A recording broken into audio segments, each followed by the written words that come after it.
Hello, નમસ્કાર સાહેબ. નમસ્તે. શું નામ તમારું? ચાલા મહેન્દ્રસિંહ વેલુજી. મહેન્દ્રસિંહ વેલુજી, બરાબર છે.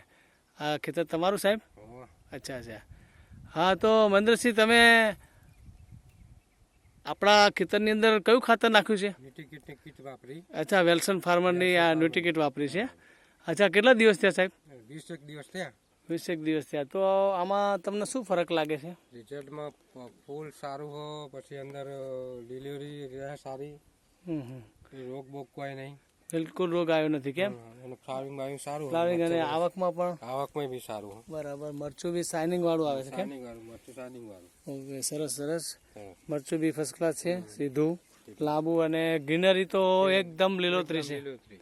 હા, તો મહેન્દ્રસિંહ, તમે આ બાબતમાં ખેડૂત મિત્રોને શું કહેવા માંગો છો? ખેડૂતને એવું કહેવા માંગુ કે આ કીટ નંખાય, સારી છે વસ્તુ, વપરાય. ભાઈ પછી બપોરે આમ મરચામાં ફૂલો તમે 12 વાગે જો 1 વાગે જો તો ફૂલમાં ગમે ગરમી હોય તો લંઘાતું નહીં મરચું. મરચું લંકાતું નથી, છોડ એકદમ એવો ને એવો ફ્રેશ. હા, અત્યારે આપણે કેટલા વાગે છે સાહેબ?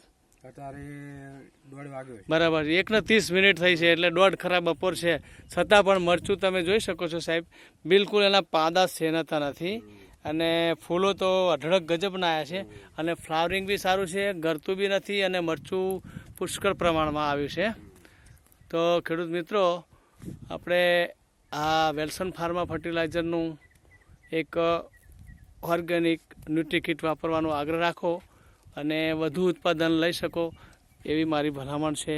ખૂબ ખૂબ ધન્યવાદ મહેન્દ્રસિંહ, તમારો કિંમતી સમય આપ્યો એ બદલ આભાર. Thank you.